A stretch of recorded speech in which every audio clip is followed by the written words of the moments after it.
Ini sebelumnya mohon maaf, harusnya yang ngomong soal mati ini orang yang pernah mati ya. Iya, harus orang yang pernah mati. Makanya beda seorang ustadz yang belum nikah dengan yang sudah nikah ketika bicara pernikahan, pasti beda.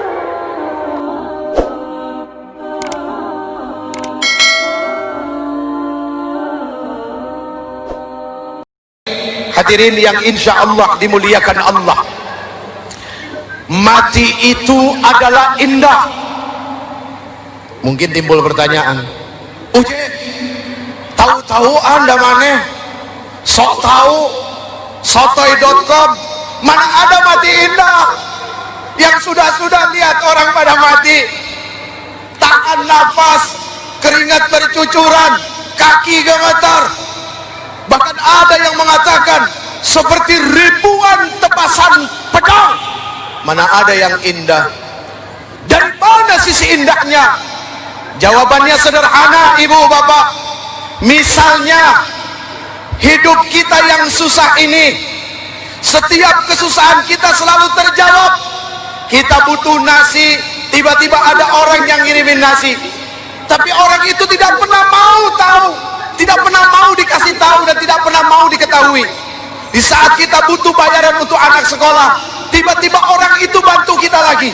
Di saat kita punya utang banyak, orang itu bantu menutupi utang-utang kita. Sekali waktu, tiba-tiba ada orang yang mengabarkan, kamu tahu nggak yang bantu kamu itu siapa? Nggak tahu. Pengen tahu nggak? Mau dong. Pengen tahu dong. Mau ketemu nggak? Mau ngapain? Saya mau ngucapin terima kasih. Setiap saya susah saya ditolong. Setiap saya menderita ada aja yang ditolong dari dia ke saya. Tuh, mau kan? Mau nggak bertemu dengan seseorang yang selalu menolong kepada kita? Allah Subhanahu wa Ta'ala telah menghidupkan kita, memberikan nafas kepada kita. Segala kebutuhan kita tidak pernah tidak dipenuhi oleh Allah Subhanahu wa Ta'ala. Setiap kesusahan, masalah-masalah, apakah masalah diri pribadi, suami dengan istri, tetangga dengan tetangga, masalah dengan jabatan, masalah dengan harta, lihat Allah Subhanahu wa Ta'ala menjadi penolong yang paling hak, dan Allah Subhanahu wa Ta'ala menjadi penolong yang paling sempurna. Di sini Rasul kabarkan, maukah engkau bertemu dengan zat yang selalu menolong engkau, yang selalu membuat engkau menjadi bahagia dan gembira di saat engkau susah? Sudah pasti jawaban kita adalah mau. Betul nggak Pak? Betul nggak Pak? Cuma syaratnya yaitu, kalau kepengen ketemu Allah syaratnya harus mati dulu. Itu dia jawabannya. Ini sebelumnya mohon maaf, harusnya yang ngomong soal mati ini orang yang pernah mati ya. Iya, harus orang yang pernah mati. Makanya beda seorang ustadz yang belum nikah dengan yang sudah nikah ketika bicara pernikahan, pasti beda. Beda. Karena kalau udah nikah kan, malam pertamanya ketika diceritain lo bakal lolos fit. Karena dia tahu seperti apa malam pertama itu. Tapi kalau belum nikah mau nyeritain malam pertama, belum ngapa-ngapain, bingung. Jadi ini perumpamaan yang sederhana gitu kan. Ketika seorang Jeffrey harus bicara soal mati, pertanyaannya, Jupri, kok Jupri ya? Pernah mati belum? Belum. Bingung. Untungnya apa? Kita punya Quran. Ya. Kekuatan Quran itu lihat, tercatat di awan, tercatat di langit, tercatat di gunung, tercatat di 7 lapis langit dan 7 lapis bumi. Dan Quran kekuatannya tercatat di urat-urat syaraf kita, di nadi-nadi kita, di rambut-rambut kita, di setiap air mata yang turun mengalir deras karena ketakutan kepada Allah Subhanahu wa Ta'ala. Untungnya kita punya bocoran. David, enak sebetulnya jadi orang Islam itu enak. Islam saja sudah jelas artinya adalah selamat. Dari Islamnya saja sudah Masya Allah artinya selamat. Gitu kan? Maaf Pak Bu, ketika ulang kemarin ujian anak-anak kita, lihat berapa banyak semua pada nyari bocoran. Iya. Kalau ketemu bocoran kan bisa jawab. Agama kita ini agama yang penuh dengan bocoran. Salah satunya adalah bocoran itu dari Quran. Oh, bocorannya dari Quran. Quran. Cuma sayangnya ya itu, Qurannya ditinggalin. Quran cuma jadi alat buat sumpah jabatan, gitu kan ya. Kemudian dijadikan mahar, Pajangan. iya, pajangan. Ini alhamdulillah kita kedatangan Pak Menteri Ya, ya, alhamdulillah. Hukum dan HAM. Kebetulan beberapa hari yang lalu saya dari tempat beliau. Oh, subhanallah. Iya, alhamdulillah ternyata ketemu lagi panjang umur ngebahas masalah yang sama.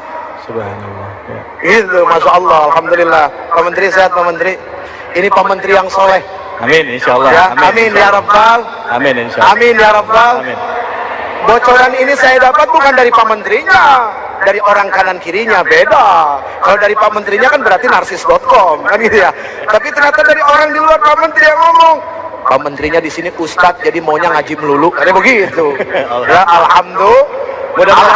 Alhamdulillah. Mudah-mudahan semua menteri yang ada di kita ini, Amin. umat muslim, benar-benar peduli terhadap syiar agama Islam. Amin. Amin, insyaallah. Amin. Termasuk juga pemimpinnya presiden kita. Ya. Uje, kembali lagi ke masalah kematian tadi, Uje. Ya. Ada satu pertanyaan yang masih mengganjal dalam hati David sekarang, Ya, gimana, Uje, ya. Pada saat kita mempersiapkan gimana caranya supaya bisa benar-benar husnul khotimah lah ibarat, apa Uje yang harus kita siapkan? Baik. Atau mungkin ada yang harus kita prihatinkan terlebih dahulu sebelum langsung bicara ke hal tersebut. Silakan. Oke, baik. Khairun nas anfa'uhum linnas. Sebaik-baik manusia adalah yang bisa memberikan manfaat dan kebaikan bagi orang lain. Artinya kebaikan itu muncul bukan cuma untuk dirinya, tapi ketika dirinya mau melakukan kebaikan, efeknya luar biasa kepada istri, kepada anak, kepada suami, kepada tetangga, dan kepada orang banyak. Dan ini menjadi bekal yang sangat luar biasa. Ketika kita bicara mati, maka kita akan bicara tentang kuburan, Fit. Nah, ini lagi-lagi ngomong soal bocoran. Ternyata yang namanya kuburan itu ngasih bocoran buat kita. Supaya apa? Supaya nanti sebelum kita masuk dalam kuburan, melalui satu proses dicabut nyawa, proses di mana proses ini menjadi satu impian bagi semua orang yang beriman, yaitu husnul khatimah. Makanya Rasul menganjurkan dengan doa, Allahumma inni as'aluka bihusnil khatimah wa na'udzubika min su'il khatimah. Ya Allah, diri ini meminta kepada Engkau kematian yang baik dan berlindung kepada Engkau daripada kematian yang sia-sia. Sia-sia di sini dalam arti yang buruk, yang tidak diterima, yang menyakitkan, yang mendatangkan kemudaratan bagi diri sendiri.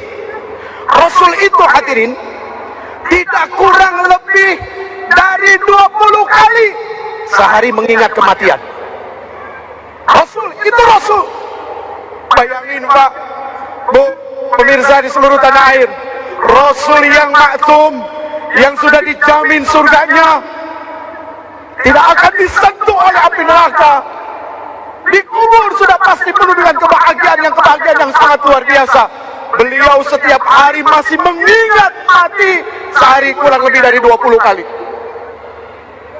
Halo, kalau diri ini mah yang dipikirin besok hidup, hidup mata, hidup ini, hidup, wah semuanya minta hidup. Ya kan? Padahal hidupnya itu belum tentu jadi hidup yang baik. Mana tahu hidup itu hidup yang menjerumuskan kepada kemaksiatan.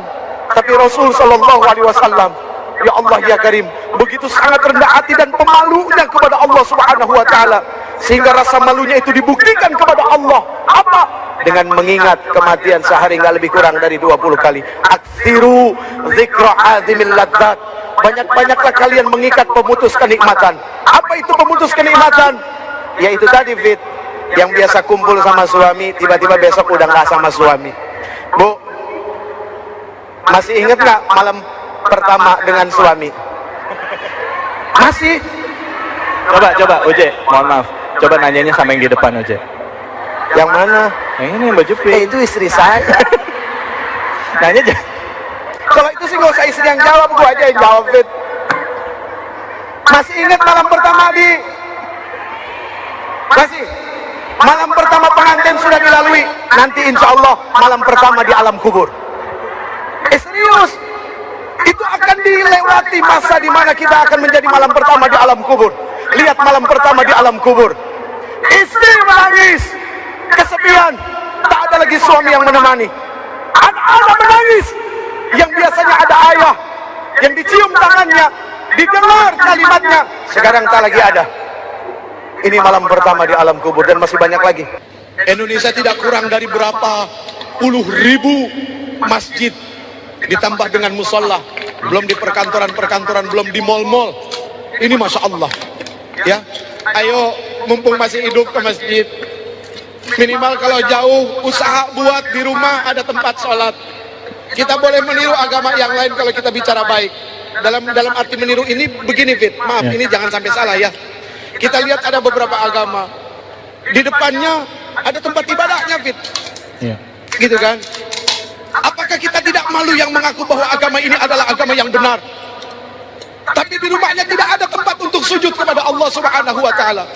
Begitu orang datang numpang sholat, Pak di atas saja, jangan deh di atas, kotor berantakan. Di bawah di kamar anak-anak, berantakan juga, musolahnya digusur-gusur. Tapi begitu orang datang ke rumah kita nanya, WC-nya di mana Pak? Oh di sana. Itu WC pasti dan tidak pernah digusur. Kenapa? Untuk buang kotoran pasti ada. Untuk membuang kotoran hati sujud kepada Allah selalu digeser-geser tempatnya. Apakah tidak malu kepada Allah Subhanahu wa Ta'ala? Allahu Akbar. Allahu Akbar. Ada orang, aduh, kalau ngomong orang jadi nyinggung aja ya. Ya pokoknya gini lah, ada rumah besar, WC-nya WC kering, sampai tempat duduknya Bu, klosetnya harganya 30 juta. Nggak usah kaget, biasa aja ya. Nanti lebih cocok jadi orang miskin daripada jadi orang kaya. Ya, itu kloset buat tempat buang kotoran 30 juta. Mampu, silahkan, wajib. Kenapa? Hak dari orang mendatangkan rezeki dari perkara-perkara mahal. Mampu. Cuma kan masalahnya kalau klosetnya aja puluhan juta, kemudian di rumah itu tidak ada 1 meter pun, 2 meter pun musola untuk sujud kepada Allah Subhanahu wa Ta'ala. Apakah tidak malu kepada Allah? Allahu Akbar.